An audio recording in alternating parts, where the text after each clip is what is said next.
Olá, seja muito bem-vindo a mais um KSCast. Seja muito bem-vindo, você também que nos acompanha pelo nosso canal no YouTube, o KS Advogados. O meu nome é Rubiane Spengler.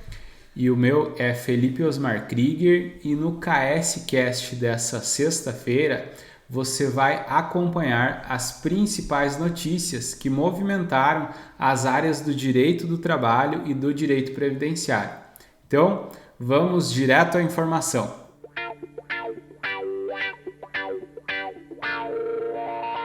Vamos então à notícia previdenciária dessa semana. E ela tem a seguinte manchete: com ou sem recusa do INSS, benefício não prescreve nem decai, diz o STJ. O pedido de concessão ou de restabelecimento de benefício previdenciário não pode ser inviabilizado em razão do transcurso de qualquer prazo, de qualquer lapso, então, temporal, seja decadencial ou prescricional. E com base, então, nesse entendimento, a primeira turma do STJ deu provimento ao recurso especial ajuizado por um homem que pediu para que fosse afastada a prescrição do direito de ajuizar ação para receber pensão pela morte da mãe. No caso, o pedido de pensão foi indeferido administrativamente no INSS. Então, ele fez o pedido lá no INSS e o pedido foi indeferido. Depois disso, o homem levou mais de 5 anos para ajuizar a ação, a partir do momento em que a prescrição começou a correr. E o que é esse prazo prescricional? O prazo prescricional é o período de tempo que uma pessoa tem para postular algo que julga ter direito. E a jurisprudência do STJ fixava esse prazo em 5 anos para ajuizar a ação após o indeferimento. E então, em teoria, a jurisprudência do STJ aprovaria esse entendimento do INSS. Teria os 5 anos, então, para entrar com a ação. Exato. Se não entrou para discutir judicialmente, já o prazo estaria prescrito. Exato. Segundo, então, a primeira sessão, havendo recusa administrativa por parte do INSS, o interessado tem prazo de 5 anos contado a partir do indeferimento para levar essa pretensão ao Poder Judiciário. No entanto, e aqui que está a mudança jurisprudencial proposta pelo relator desembargador convocado Manuel Erhard, motivada por acórdão do STF. Em outubro de 2020, o STF julgou a ADI número 6096 e declarou inconstitucional o trecho de lei que fixava prazo decadencial para a ação que busca concessão ou restabelecimento de benefício previdenciário negado. A decadência é a perda efetiva de um direito que não foi requerido no prazo legal. Então, já é diferente da prescrição, é um outro conceito processual. Sim. Que a decadência, então, é a perda efetiva de um direito que não foi requerido no prazo legal. E para o STF, a revisão do ato administrativo que negou, cancelou ou cessou um benefício previdenciário é um mecanismo de acesso ao direito à sua obtenção, que não pode ser comprometido pela existência de um prazo decadencial. E com isso, com base então nesse entendimento, o desembargador convocado Manuel Erhard, relator do recurso especial, propôs que a primeira turma mudasse então a jurisprudência da Corte para afastar de vez o entendimento firmado então a respeito da prescrição. Então, afirmou o desembargador que, diante da decisão do STF, que acabamos de referir, não é admissível, não é possível inviabilizar o próprio pedido de concessão do benefício ou de restabelecimento em razão do transcurso de quaisquer lapsos temporais, seja ele decadencial, seja prescricional. Há, porém, uma ressalva. A prescrição se limita às parcelas vencidas nos 5 anos que precederam a propositura da ação, nos termos, então, da súmula 85 do STJ. E, então, o ministro agora, Benedito Gonçalves, ele corroborou a mudança de orientação da primeira turma, destacando que a posição até então adotada foi superada pelo acórdão do STF, cujo efeito, então, é vinculante, pois o julgamento se deu em sede de controle concentrado de constitucionalidade. E essa notícia ela foi extraída do site IBDP, do Instituto Brasileiro de Direito Previdenciário. Então, agora não tem mais o prazo específico para fazer o ingresso da ação. Então, é possível, se a pessoa fez o pedido administrativo no INSS, ainda que passou mais de 5 anos, o STJ, então, tem entendido que é possível ainda assim ingressar com a ação. Só a prescrição, no caso, vai comprometer um pouco os atrasados, né? Exato. Se, digamos, ela esperou 6 anos para entrar com a ação, ela só vai poder cobrar os últimos 5, né? Isso mesmo. Que a tese ficou firmada nesse sentido daí. Isso, nesse sentido, que não haveria, então, óbice para ajuizar a ação, buscando o reconhecimento, ainda que tenha se passado diversos anos, porém, o pagamento dos atrasados deverá, então, respeitar o prazo prescricional de 5 anos anteriores ao ajuizamento da ação. Perfeito. E qual, então, é a notícia trabalhista? Nos conta. A notícia trabalhista dessa semana ela é referente às milhas aéreas. Olha só. As milhas aéreas estão cada vez mais sendo utilizadas, alta, né? O assunto está em alta. Aí as milhas aéreas, todo mundo querendo acumular pontos para trocar por milhas, e agora vamos ver onde está o perigo desse assunto. E a notícia trabalhista ela diz respeito quanto à possibilidade ou não de se fazer a penhora dessas milhas para o pagamento de dívidas trabalhistas. Olha só que interessante. Então, essa decisão ela foi proferida pelo TRT da 10ª Região. Essa notícia foi retirada do site do TRT da 10ª Região, que compreende os estados, então, do Distrito Federal e de Tocantins. E a notícia, então, versa sobre a possibilidade de penhora, então, para o pagamento de dívidas trabalhistas das milhas aéreas. Em decisão unânime, então, a 2ª turma do Tribunal Regional do Trabalho da 10ª Região considerou ser possível a penhora de milhas aéreas para fins de quitação das dívidas trabalhistas.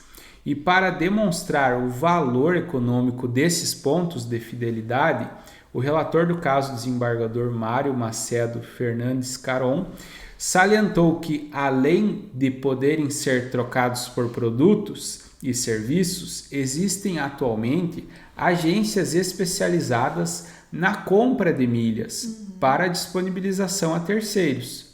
O trabalhador, então, ele teve deferido parcialmente os pleitos constantes em uma reclamação ajuizada perante a Justiça do Trabalho, a fase de execução, então, contra a empresa e, na sequência, contra os seus sócios, por conta de desconsideração da personalidade jurídica determinada pelo juízo, teve início em 2014. Então, essa ação trabalhista, ela iniciou no ano de 2014.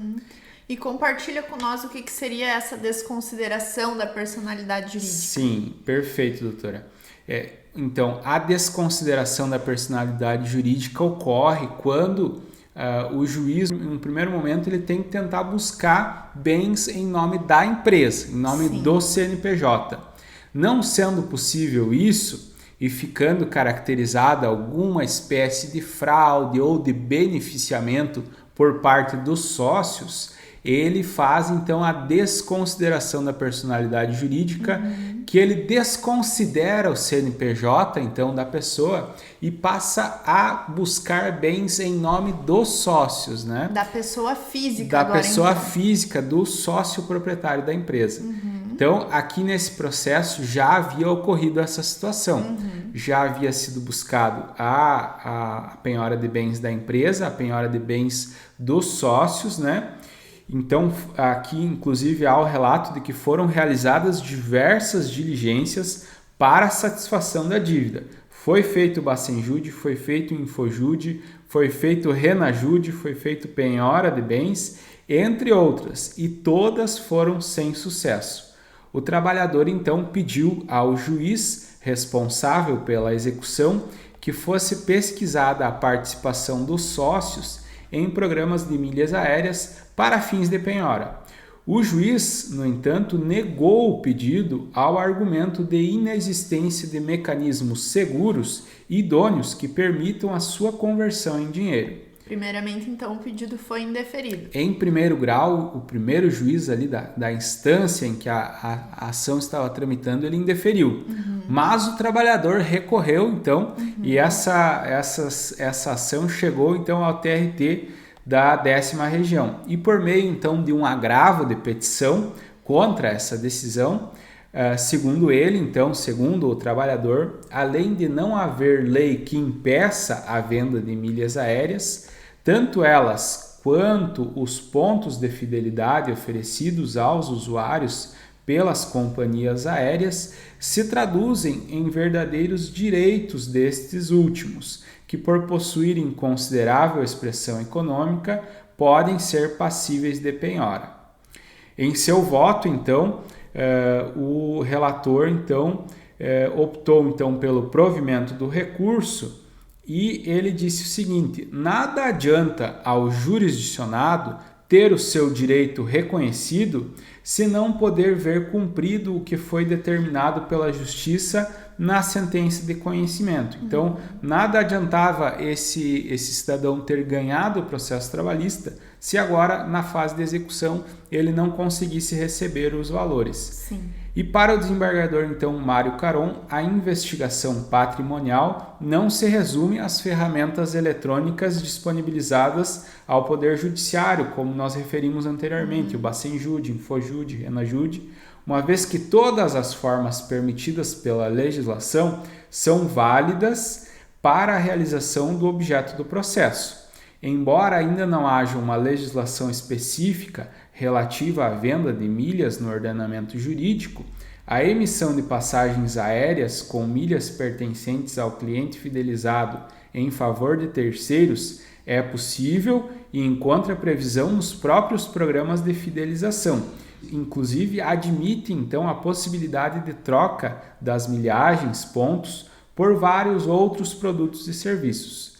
Também é de se destacar o frequente surgimento de agências especializadas em intermediar a compra de milhas para o gozo por terceiros, bem como é cada vez mais comum que casais, olha só essa situação, casais em processo de divórcio passam a ter o direito de dividir, além daqueles mais tradicionais bens, outros tipos de bens acumulados durante a vida em comum, como é o caso, então, das milhas aéreas, circunstâncias que evidenciam o valor econômico de tal produto, relembrou também o desembargador. Então, essa situação da discussão a respeito da possibilidade de penhora de milhas aéreas também já vem ocorrendo, então, nos casos de divórcio, né? E o judiciário precisa também estar atualizado a essas novas ferramentas, né? Exatamente. Assim como não é mais somente o dinheiro ou bens móveis que são partilhados, então é necessário que o judiciário também esteja atento e os advogados principalmente também a essas novas possibilidades de recebimento, né?